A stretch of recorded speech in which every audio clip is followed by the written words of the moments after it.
रख लेनी चाहिए वो ये कि सत्संग हमेशा शांत भाव से सुना जाना चाहिए।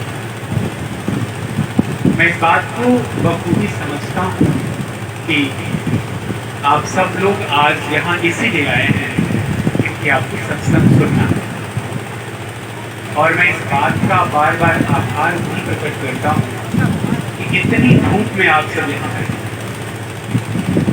तो शांत मन से अगर सब बैठेंगे तो कुछ बातें जो हम सब ने अपने अनुभव से जानी है वो आप सबके साथ हम साझा करें। तो सबसे पहले मंच पर विद्यमान साध्वी राधा साहब, संत रमाशंकर साहब, रूल साहब और हमारे पीछे बैठे समस्त संत जनों को बार बार साथ और दरोगा जी को धन्यवाद कि उन्होंने सत्संग का आयोजन किया। मुझे यहाँ पर पता चला कि आज उनके पोते का जन्मदिन भी है, तो सिर्फ ढेर सारा आशीर्वाद मैं तो देता ही हूँ, आप सब भी उसे आशीर्वाद दें ताकि वो इस परंपरा को, सत्संग की परंपरा को आगे बढ़ा सके। अब बात आती है सत्संग की। सत्संग का एक अर्थ आप सबने सुना होगा कि सत्य की संगति, लेकिन सत्संग का एक दूसरा अर्थ भी है, और वह अर्थ क्या है?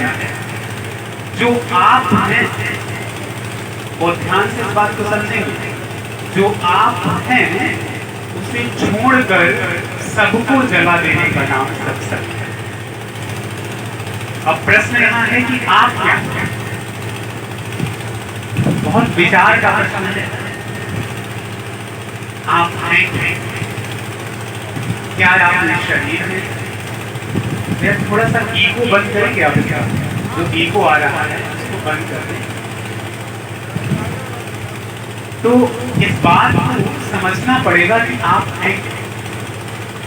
और दूसरा प्रश्न ये है जो अक्सर मैं हर सत्संग में जब भी जाता हूँ, लोग अक्सर एक प्रश्न पूछा करते हैं कि महाराज जी, हम लोग समाज में रहकर, बीवी बच्चों के साथ रहकर, नौकरी करते हुए, घर के तमाम काम करते हुए, समाज का तमाम काम करते हुए, भटकते हुए वास्तव में अपने आप को जान कैसे सकते हैं? मेरा अपना मानना यह है कि सत्संग में प्रश्न किया जाता है। ये मेरी व्यक्तिगत राय है, क्योंकि यहाँ बैठा हर व्यक्ति जिसकी अपनी आध्यात्मिक पिपासा है, उन हर व्यक्तियों के पास उससे संबंधित अलग अलग प्रश्न हैं। और ये भी सत्य है कि हर किसी की यात्रा अलग अलग है। ऐसे ही आप समझे यात्रा का मतलब, कोई यहाँ से चलकर लखनऊ जाना चाहे, अलग अलग समय में चले तो व्यक्ति एक साथ तो लखनऊ नहीं पहुंच सकता ना, या अलग अलग रास्ते से चले तो भी नहीं पहुंच सकता। तो रास्ते में चलते हुए अलग अलग रास्तों पे अलग अलग तरह की चीजों का सामना करता है। इसलिए सत्संग में प्रश्न भी होना चाहिए। आप सबके मन में वहां तक पहुंचने के लिए जो प्रश्न है वो भी होने चाहिए, ये मेरा अपना मानना है। इसलिए मैं आप सबको ये बात भी कहता हूं कि जब भी आप सत्संग में जाएं तो अपने प्रश्न लेकर जाएं। क्यों? क्योंकि जो व्यक्ति आपके सामने बैठा है, जो आध्यात्म की एक लंबी यात्रा तय करके यहाँ तक पहुंचा है, उसने निश्चित ही उन प्रश्नों को खंगाला होगा। तो दूसरी बात ये कि आपके पास प्रश्न होने चाहिए। आप आते हैं, बैठते हैं, हम आते हैं, मंच पे विराजमान होते हैं, 1 घंटे 2 घंटे 3 घंटे 4 घंटे 5 दिन 8 दिन 19 दिन सत्संग चलता रहता है, बात होती रहती है, आप सुनते रहते हैं, आप सुनते हैं, यहाँ से जाते हैं, फिर से अपने कार्यों में लिप्त हो जाते हैं, क्यों? क्योंकि गहरे आपको अपने प्रश्न का उत्तर नहीं मिला होता। खोज तो तब शुरू होगी जब आपको अपने प्रश्नों का उत्तर मिल जाए, तो आपको प्रश्न ही करें। तो सत्संग क्या है? आप जो हैं उसे छोड़कर, आप जो हैं उसे छोड़कर बाकी सब चीजों को जला देने का नाम सत्संग है। और आप हैं क्या? है ना? एक प्रश्न अक्सर आता है। आप कितने बड़े बड़े मंचों पे चले जाइए, वेदांत सुनिए, श्रीमद् भगवत गीता सुनिए, भागवत सुनिए, पुराण सुनिए, रामायण सुनिए, या फिर कबीर साहब का भी सत्संग सुनिए, प्रश्न एक ही है, सबसे पहली जानकारी हम क्या हैं? क्या हम ये हाड़ मास का पुतला है? एक छोटा सा उदाहरण आप सबको मैं देता हूं। कोई ऐसा व्यक्ति जो यहां बैठा हो और उसे प्रकृति नाम से, ये आपको मैं समझाने के लिए कह रहा हूं। आप सोचें, पेड़ की छाया किस व्यक्ति को अच्छी नहीं लगती? कोई है सच अच्छी ना लगती? कोई भी जाए पेड़ के नीचे, उसे पेड़ की छाया अच्छी ही लगती है। किसी संत के पास बैठने के बाद क्या आपका मन शांत होता है? अगर वास्तविक अर्थों में वो संत है तो आपका मन शांत होगा। क्यों? कि वह शुद्ध चेतना की तरफ प्रवाहमान है।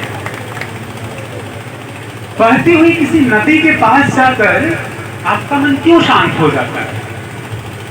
हर बार हम पहाड़ों की तरफ रुख करते हैं। आज तक हम सुनते आए पहाड़ों की तरफ तपस्या करने चले, वहां जाकर मन क्यों शांत हो जाता है? जंगलों में ही जाकर मन शुद्धता की ओर क्यों जाता है? क्यों? क्योंकि जंगल, नदी, पहाड़ वास्तव में जो हैं वो वही रहे, वो बदले नहीं। लेकिन हमने जब से जन्म लिया, स्वार्थ के कारण, लालच के कारण, लोलुपता के कारण, तमाम चीजों के कारण इतने उलझे कि हम जो हैं वो रहे। हम स्वार्थी बन गए, हम असत्यवादी बन गए, हम हिंसक बन गए, हम हत्याएं करने लगे, हम ईर्ष्यालु बन गए। हम ये नहीं हैं। हम क्या हैं? हम शुद्ध हैं। आप सब देखिए, कबीर साहब जैसा महान संत हमेशा जीवन से कुछ उदाहरण लेते हैं। आपके और हमारे जीवन से उदाहरण लेते हैं और हमको सिखाते हैं। एक छोटा बच्चा जिसका जन्म हो, शिशु हो, उसे देखकर किसके मन में उसे छू लेने की बात नहीं है? क्यों आ रही? कौन नहीं चाहता कि उसके गालों को छू ले? कौन नहीं चाहता? क्यों चाहता? प्रश्न ये है। क्यों? क्योंकि वह अपने शुद्धतम रूप में, वह प्रदूषित नहीं हुआ, वह बिल्कुल भी प्रदूषित नहीं हुआ, इसलिए उसे प्रेम करने का मन करता है। क्यों? क्योंकि जब उस शिशु को आप देखते हैं तो आप अपने सच्चे स्वरूप की तरफ लौटते हैं। इसलिए जो शिशु का स्वरूप है, जो पेड़ का स्वरूप है, जो नदी का स्वरूप है, जो जंगलों का स्वरूप है, जो पर्वतों का स्वरूप है, जो बिल्कुल भी प्रभावित नहीं हुआ, वही हमारा सच्चा स्वरूप है। लेकिन हम उस सच्चे स्वरूप में नहीं हैं। वे कबीर साहब जैसे संत कहते हैं, वृक्ष कबहु नहीं फल धके, नदी न संचयनी, परमारथ के कारणे साधु धरा सके। साधु भी शरीर किसके लिए धारण किया? परमारथ के कारण। सच्चे अर्थों में मैं आपको बता दूं कि किसी भी ऐसे सच्चे साधु या संत को आपके सम्मान और असम्मान से कोई लेना देना, क्योंकि परमारथ के कारण साधु धरा, अपने मनोरथ को पूर्ण करने के लिए नहीं। और यही बात कबीर साहब आज से 650 साल पहले बनारस से शुरू करके देश विदेश तक की यात्राएं कर कर सिर्फ इसी बात को बताते रहे कि आप शुद्धतम स्वरूप में हैं। अब बात यह है कि ये शुद्धतम स्वरूप हो कैसे सकता है, प्रश्न तो है ना। आप अशुद्ध कब होते हैं? ये कोई बहुत बड़ी बात नहीं है, ये खुद के विश्लेषण का विषय है। आप यहाँ बैठे हैं, आप अगर मैं जो बातें कह रहा हूं उसका सिर्फ आप खुद विश्लेषण करें तो आपको ये बात पता चलेगी कि मैं जो भी कह रहा हूं वो आप भी जानते हैं। फर्क क्या है कि आप विवेचन नहीं कर सकते, फर्क सिर्फ इतना है। और अगर विवेचन कर रहे हैं तो उसकी साधना नहीं कर रहे। एक चीज और बताऊं मैं, साधना का मतलब सिर्फ मंदिरों में बैठकर पहाड़ों और कंदराओं में ही जाकर साधना नहीं करना है।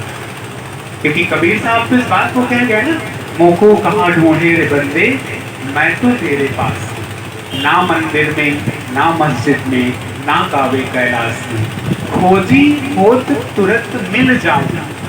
यहाँ कंडीशनिंग है, खोजी होत तुरंत मिल जाऊं। बहुत ध्यान से समझिएगा। अब खोजी कैसे बनेंगे आप? ऐसा तो नहीं है ना कि बस मंदिर में गए, आरती करी, लड्डू चढ़ाया और आप खोजी बन गए। खोजी एक प्रवृत्ति, उस खोजी प्रवृत्ति को अपने अंदर